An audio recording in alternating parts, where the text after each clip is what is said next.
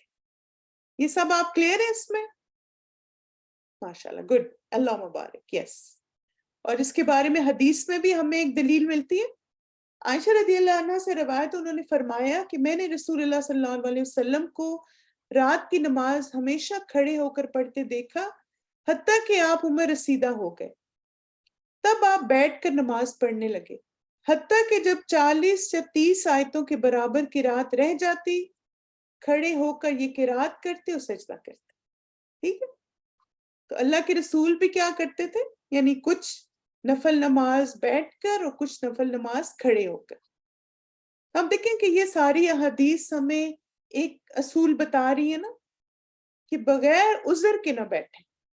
ہاں یہ ہے کہ واقعی اگر ایسی تکلیف بیماری ہے، جیسے میں ایک اسکالر کو سن رہی تھی تو انہوں نے کہا کہ اگر صرف اتنا آپ کر سکتے ہیں، یعنی بالکل کھڑا نہیں ہوا جاتا زیادہ دیر، لیکن فیو سیکنڈ کے لیے بھی اگر کھڑے ہو سکتے ہیں تو ضرور کوشش کریں. ٹھیک ہے؟ تو اس لیے آپ دیکھیں کہ بیمار شخص کے لیے بھی یہ پسندیدہ بات ہے کہ وہ کھڑے ہو کر قیام کرے اور نماز پڑھے. اور پھر آپ دیکھیں اسی طرح ایک اور جیسے حدیث میں یہ بات بھی پتہ چلتی ہے کہ وہ کہتے ہیں کہ جو عمران بن حسین ہے، وہ جو انہوں نے پہلے بھی سوال کیا تھا نا، تو انہوں نے کہا کہ جو آدمی بیٹھ کے نماز پڑھتا ہے تو اس کے بارے میں کیا ہے؟ تو آپ صلی اللہ علیہ وسلم نے فرمایا اگر وہ کھڑے ہو کر نماز پڑھے تو افضل ہے، اور اگر بیٹھ کر نماز پڑھے تو اسے کھڑے ہو کر نماز پڑھنے والے کے ثواب سے آدھا ثواب ملے گا، اور جو لیٹ کر نماز پڑھے گا اسے بیٹھ کر نماز پڑھنے والے کے ثواب سے آدھا ثواب ملے گا. تو آپ دیکھیں کہ اگر آپ مریض ہیں اور پھر بھی کوشش کریں تو انشاءاللہ اجر ملے گا، لیکن جہاں پہ آپ کو لگے مجھے تکلیف بڑھ جائے گی وہاں پہ بیٹھ جائیں. یعنی اپنے آپ کو مشقت پہ نہ ڈالیں، لیکن کوشش ضرور کریں اور اللہ سے دعا بھی مانگیں. چلیں آپ ایک اور سینیریو ہے، اس میں آپ مجھے بتائیے. زرینہ کے گھر رات کو بھائی کی دعوت ہے، وہ سارا دن کچن کے کام کر کے تھک گئی. اس نے ظہر اثر کی نماز تو کھڑے ہو کر پڑھ لی، اب تھکاوٹ بہت ہوگی ہے تو کیا وہ بیٹھ کر نماز ادا کر سکتی؟ جی نہیں، یہ کوئی شرعی عذر نہیں. جی ہاں، بھائی کی دعوت اہم کام تھا. کچھ لوگوں نے آپشن 2 لیا. نہیں، آپ دیکھیں کوئی شرعی عذر نہیں ہے. آپ کو اپنے آپ کو اتنا نہیں تھکانا چاہیے کہ آپ نماز نہ پڑھ سکیں. اگر آپ تھک گئے پھر بھی آپ اللہ سے دعا کریں اور کوشش کریں، کیونکہ آپ دیکھیں کہ یہ کچھ لوگوں میں یہ رجحان ہوتا ہے سارا دن شاپنگ کر کر کے مال میں تھک گئے، جا کے خوب چل چل کے بیگز اٹھا اٹھا کے اور آ کے نماز جو ہے وہ بیٹھ کے پڑھ رہے ہیں. تو آپ دیکھیں کہ اللہ کا جو حق ہے نا اس کو ویسے ادا کریں جیسے کرنا چاہیے. چیزوں کو اس طرح پلان آؤٹ کریں کہ آپ اپنے آپ کو اوور ایگزرٹ نہ کریں. اور نماز ہماری ہمیشہ پرائرٹی ہونی چاہیے. بالکل کام کو ڈیوائڈ کر لیں، کچھ کام بیٹھ کے کر لیں، کھڑے ہو کے کر لیں، لیکن آپ دیکھیں نماز میں یہ کوئی شرعی عذر نہیں ہے کہ میں بھائی کی دعوت کی وجہ سے سارا دن کھڑی رہی ہوں تو اب میں بیٹھ کے نمازیں ساری پڑھ لوں. یعنی اللہ کے سامنے آپ کیا عذر دیں گی نا. اسی طرح آپ دیکھیں کہ جو ہمارے کچھ اسلاف نے کیا بتایا، انہوں نے کہا کہ جہاں تک فرض نماز کا تعلق ہے تو کھڑے ہو کر قدرت رکھنے کے باوجود بیٹھ کر نماز پڑھنا درست نہیں. ایسی نماز میں ثواب نہیں ہوتا بلکہ انسان گناہگار ہوتا. یعنی عذر شرعی ہونا چاہیے. جو کوئی بھی قیام کی استطاعت رکھنے کے باوجود فرض نماز بیٹھ کر ادا کرے تو اس کی نماز باطل. تو اس لیے آپ دیکھیں جب تک آپ مریض نہیں یا کوئی حقیقی عذر نہیں، آپ نے کھڑے ہو کے قیام کرنا. چلیں اب قیام کا طریقہ بھی دیکھ لیتے انشاءاللہ. نماز کے لیے قیام کرنا یہ رکن ہے، اور اس کے لیے کھڑا کیسے ہونا؟ بالکل اسٹریٹ. فَأَمْكَنَ الْقِيَامُ. ابو قلابہ کہتے ہیں کہ مالک بن حویرث رضی اللہ عنہ ہمیں نماز پڑھ کر دکھاتے کہ نبی صلی اللہ علیہ وسلم اس طرح نماز پڑھتے تھے، اور یہ نماز کا وقت نہیں تھا، یعنی سکھا رہے تھے. چنانچہ آپ ایک مرتبہ کھڑے ہوئے اور پوری طرح کھڑے ہو، اسٹریٹ کھڑے ہونا. تب آپ دیکھیں اس کا طریقہ کیا ہے نا. کہ جیسے یہ بھی ایک کنفیوژن ہوتی ہے کہ نماز میں ہمارے پاؤں کتنے کھلے ہونے چاہیے. تب آپ دیکھیں کہ پاؤں الگ الگ ہوں اور اپنے کندھوں کے برابر فاصلہ رکھیں. یعنی آپ نے پاؤں کتنے کھولنے جہاں آپ کے شولڈرز ہیں، یعنی بیچ میں کتنا فاصلہ ہوگا پاؤں کے، اپنے کندھوں سے نا اس کو میئر کر لیں. یہاں سے یہاں تک جتنا فاصلہ آتا ہے اتنے آپ کے پاؤں کھولے ہوں، یعنی ایک نیچرل سا طریقہ ہے. اب آپ دیکھیں جیسے یہ بردر بھی کھڑا ہے، اس بالکل صحیح کھڑا ہے. آپ اس کے شولڈرز کے دیکھیں، شولڈرز جتنے اس کے پاؤں آ رہے ہیں نا. اسی طرح آپ دیکھیں یہ امام صاحب کھڑے میں، ان کا بھی بالکل صحیح فاصلہ ہے. اور جب آپ دیکھتے ہیں تو یہ شولڈرز اور پاؤں کی لینتھ ایک ہی آپ کو نظر آتی ہے. یہ دیکھیے اتنا سا فاصلہ ہوگا. اب آپ مجھے بتائیں کیا قیام میں پاؤں اس طرح رکھنا درست ہے؟ نہیں، یہ غلط ہے. کیوں؟ کہ بہت زیادہ کھول دیا پاؤں کو. یہ غلط طریقہ ہے. ٹھیک ہے. اچھا، کیا قیام میں اس طرح پاؤں رکھنا درست ہے؟ یہ دیکھیے. جی ہاں بالکل، شاباش. نو کیوں آپ نے کہا؟ ٹھیک تو ہے بیچارہ، صحیح کھڑا ہوا بچہ. آپ دیکھیں نا شولڈر سے میچ کرے نا. یہ دیکھیں فاصلہ بھی ٹھیک ہے اور شولڈر کے برابر پاؤں آ رہے ہیں. اچھا، اس طرح بالکل پاؤں جوڑ کے کھڑے ہو سکتے ہیں قیام میں؟ یہ غلط، یہ طریقہ غلط ہے. ٹھیک ہے. تب آپ دیکھیں اس طرح کھڑا ہونا غلط ہے، اس طرح کھڑا ہونا غلط ہے، یہ مناسب ہے. یعنی آپ نے بس اپنے شولڈرز کی لینتھ کے ساتھ اپنے پاؤں کو کھولنا. اچھا، درست قیام کا فائدہ کیا ہوتا ہے؟ جب آپ اپنے پاؤں کو صحیح پوزیشن پہ رکھتے ہیں تو آپ کا رکوع بھی صحیح ہوتا ہے. جن لوگوں کا رکوع صحیح نہیں ہوتا نا، تو اس کا مطلب ہے وہ پاؤں اپنے صحیح نہیں رکھ رہے، یا تو انہوں نے بہت زیادہ کھول دی یا رکوع بند کر دی، تو پھر رکوع بھی آپ کا خراب ہوتا ہے اور بیک پہ زیادہ پریشر پڑتا ہے. تو جب اتنا مناسب فاصلہ ہوگا پاؤں میں تو انشاءاللہ آپ کا رکوع بھی درست ہو جائے گا. تب آپ دیکھیں پاؤں الگ الگ اور کندھوں کے برابر، یہ ہمارا درست قیام کا طریقہ. اس کے بعد ہے تکبیرۃ الاحرام. یہ بھی نماز کا رکن ہے، اور وہ کیا ہے؟ اللہ اکبر کہنا. تکبیر تحریمہ نماز کے ارکان میں سے ایک رکن ہے. یہ رکن میں لکھ لیں اس کو. عبداللہ بن عمر رضی اللہ عنہما بیان کرتے ہیں کہ رسول اللہ صلی اللہ علیہ وسلم جب نماز کے لیے کھڑے ہوتے تو اپنے دونوں ہاتھ بلند کرتے، رفع یدین کرتے حتیٰ کہ وہ کندھوں کے برابر آ جاتے، پھر اللہ اکبر کہتے. تب آپ دیکھیں یہ اچھا، اللہ اکبر کہنا جو ہے یہ رکن ہے، لیکن ہاتھ اٹھانا سنت ہے. تو اس کو سنت میں لکھیں. ٹھیک ہے. ہاتھ کندھوں، یہ تکبیر کہنا تو ضروری ہے، اللہ اکبر یہ رکن ہے، لیکن ہاتھوں کو کندھوں کے تک اٹھانا یہ سنت ہے. ابو ہریرہ رضی اللہ عنہ سے مروی یہ کہتے ہیں کہ رسول اللہ صلی اللہ علیہ وسلم جب نماز میں داخل ہوتے تو اپنے ہاتھ کی انگلیاں سیدھی کر کے اٹھاتے، یعنی ان کو لمبا رکھتے، وہ مڑی ہوئی نہ ہوتی. یعنی ایسے مٹھیاں بنا کے اور موڑ توڑ کے نہیں، سیدھی بالکل آپ کے پامز نظر آنے چاہیے جب آپ اللہ اکبر کہیں. اچھا، اب یہ بتائیں کہ کیا تکبیر کے وقت ایسے ہاتھ اٹھا سکتے ہیں؟ نہیں. کیوں؟ یہ کانوں سے اوپر چلے گئے نا. اچھا، اب آپ دیکھیں ایسے اٹھا سکتے ہیں کندھوں سے نیچے؟ یہ بھی طریقہ غلط ہے. تو نہ تو بہت اونچے کرنے ہیں نہ بہت نیچے کرنے. سالم اپنے والد سے روایت کرتے ہیں، وہ کہتے ہیں کہ میں نے رسول اللہ صلی اللہ علیہ وسلم کو دیکھا کہ جب آپ صلی اللہ علیہ وسلم نماز شروع کرتے تو اپنے دونوں ہاتھوں کو اٹھاتے حتیٰ کہ وہ آپ کے کندھوں کے برابر آ جاتے. ٹھیک ہے. تو شولڈرز تک، یہاں تک ہاتھ آنے چاہیے. تو کیا تکبیر کے وقت ایسے ہاتھ اٹھانا درست ہے؟ یہ ٹھیک ہے. ٹھیک ہے، یہاں تک اٹھا سکتے ہیں. یہ دیکھیں. اور پھر یہ کہ آپ کے ہاتھوں کی ہتھیلیاں بھی نظر آنی چاہیے، جو پامز ہوتے ہیں، یہ بھی درست، اتنا ہاتھ اٹھا سکتے ہیں. پھر آپ دیکھیں کہ ایک اور جو طریقہ کچھ علماء بتاتے ہیں کہ کیسے آپ دیکھیں، تو وہ کہتے ہیں کہ ہتھیلیاں کندھوں تک ہوں اور انگلیاں کانوں تک. یعنی جب آپ اٹھائیں نا تو کان جہاں بالی نہیں پہنتے وہاں تک انگلیاں آ رہی ہوں. یہ بالکل صحیح پوزیشن ہے. چلیں اب آپ کو ایک ڈیمو بھی دکھاتی ہوں کہ کس طرح سے آپ نے نماز میں ہاتھوں کو اٹھانا ہے تاکہ اور زیادہ آپ کو کلیئرٹی آ جائے انشاءاللہ. And standing straight with your feet, with your body, with your face, a person should put his hand like this, which is above his shoulder, or between his shoulder and his ear, in between. So a person can do like this, or like this, and then say, Allahu Akbar.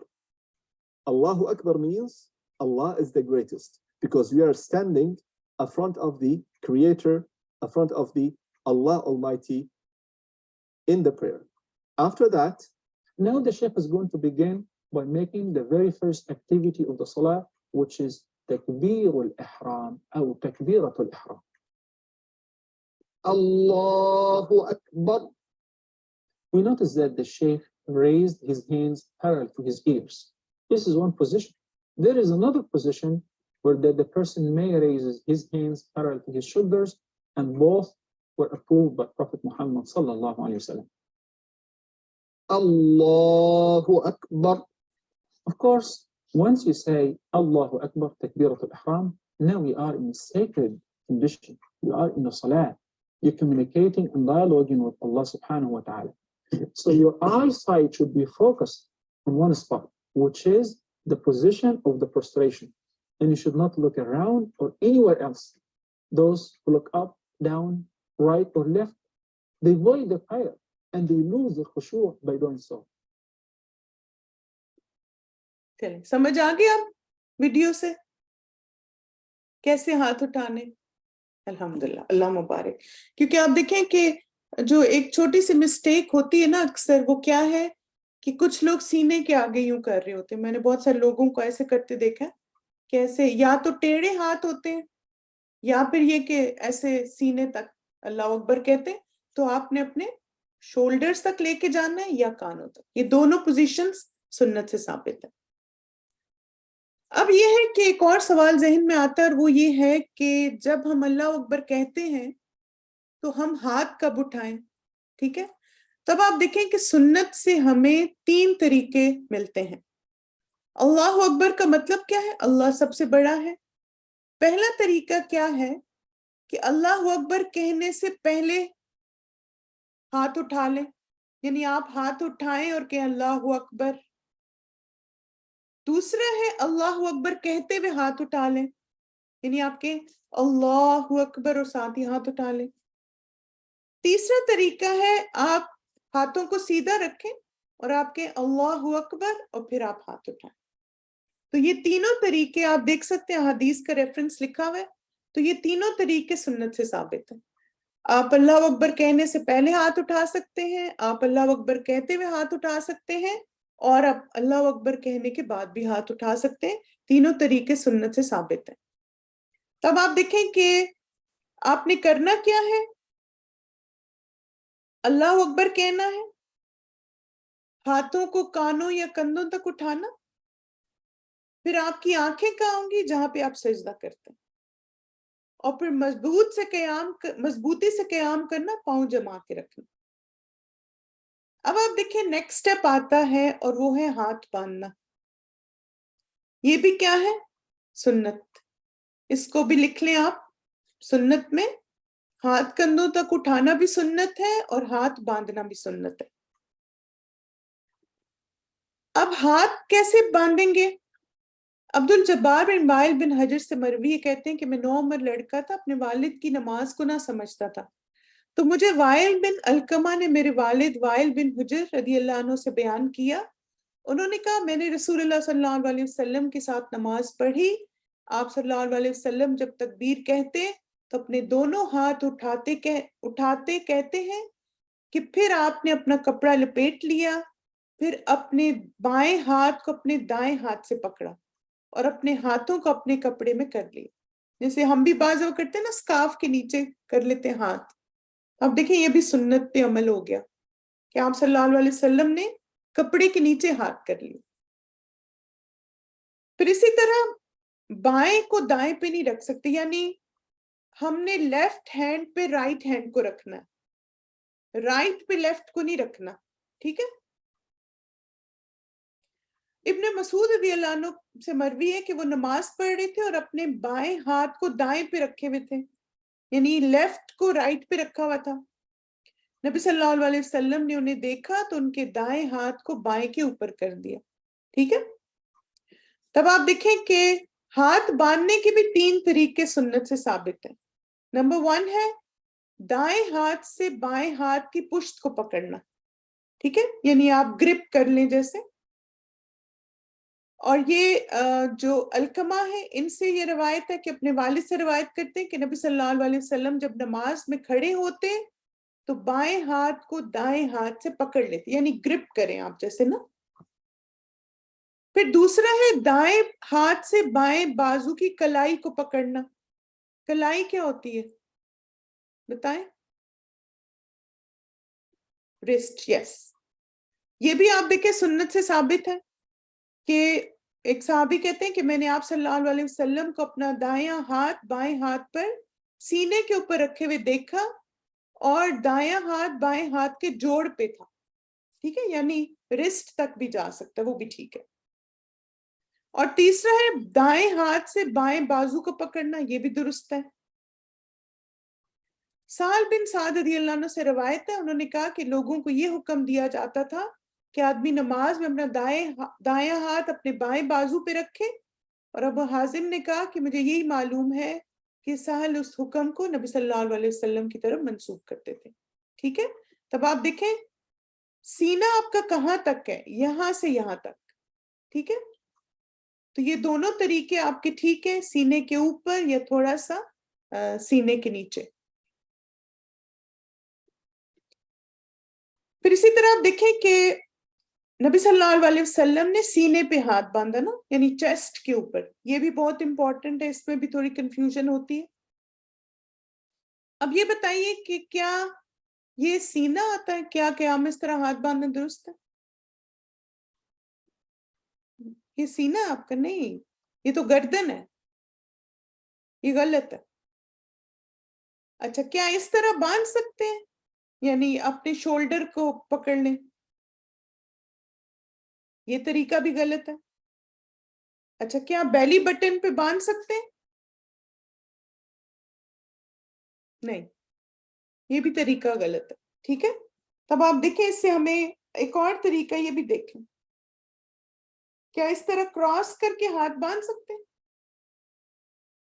ایک تو اسے left کے اوپر رکھا ہوا ہے، یہ بھی غلط ہے. تب آپ دیکھیں کہ نہ تو آپ نے اپنے یہ جو آپ کے بائسپس ہوتے ہیں نہ تو ان کو پکڑنا ہے، نہ آپ نے اپنی گردن کے قریب ہاتھوں کو پکڑنا ہے، اور نہ ہی آپ نے بیلی بٹن پہ باندھنا. ہم انشاءاللہ ایک ڈیمو دیکھتے ہیں جس میں آپ کو اور زیادہ کلیئر ہو جائے گا کہ آپ نے ہاتھوں کو باندھنا کیسے ہے. یہ دیکھیے بسم اللہ. Doing Allahu Akbar, you put right hand on the left hand like this. It should be in the middle of your chest, on your chest, or below the chest. That's completely fine and there is no harm in it. ٹھیک ہے. اب آپ دیکھیں انہوں نے کیا بتایا ہمیں کہ یا تو چیسٹ کے اوپر یا اس کے نیچے، بس یعنی ابو چیسٹ نہ لے کے جائیں، اور نہ ہی ہم اتنا نیچے جہاں پہ بیلی بٹن. چلیں الحمدللہ. آپ صلی اللہ علیہ وسلم اپنے دونوں ہاتھ صرف سینے پر رکھتے تھے. مرد اور عورت دونوں ہی اس میں برابر ہیں، یعنی دونوں یہاں پہ سینے پہ ہاتھ باندھیں گے. ٹھیک ہے. پھر آپ دیکھیں اسی طرح ایک اور چیز کا ہم نے خیال رکھنا ہے، اور وہ کیا ہے کہ نماز میں ادھر ادھر نہیں دیکھنا. تو انشاءاللہ اس ٹاپک کو ہم نیکسٹ ویک کنٹینیو کریں گے کہ نماز میں ہمیں نگاہوں کو کہاں رکھنا ہے. ابھی آپ لوگوں نے 2 چیزوں کی پریکٹس کرنی ہے جو آپ کا ہوم ورک ہے. نمبر 1، آپ نے اللہ اکبر کے لیے اپنے ہاتھوں کو شولڈر تک لانا ہے یا انگلیاں آپ کے کانوں کو ٹچ کریں. اور دوسرا رائٹ ہینڈ پہ لیفٹ ہینڈ کو رکھنا ہے، اور آپ نے نہیں سوری لیفٹ ہینڈ پہ رائٹ ہینڈ کو رکھنا ہے اور سینے پہ ہاتھوں کو باندھنا. بس ان 2 چیزوں کی پریکٹس کریں. انشاءاللہ نیکسٹ ویک ہم اپنا آگے جو میتھڈ ہے صلاح کا اس کو فالو کریں گے. جزاکم اللہ خیرا کثیرا مائی ڈیئر اسٹوڈنٹس. بارک اللہ فیکم. سبحانک اللہم و بحمدک. اشہد ان لا الہ الا انت استغفرک و اتوب الیک. السلام علیکم ورحمۃ اللہ وبرکاتہ. آپ کی 1 منٹ کے تکبیرات سنتے ہیں، پھر انشاءاللہ نیکسٹ کلاس کی طرف چلتے ہیں.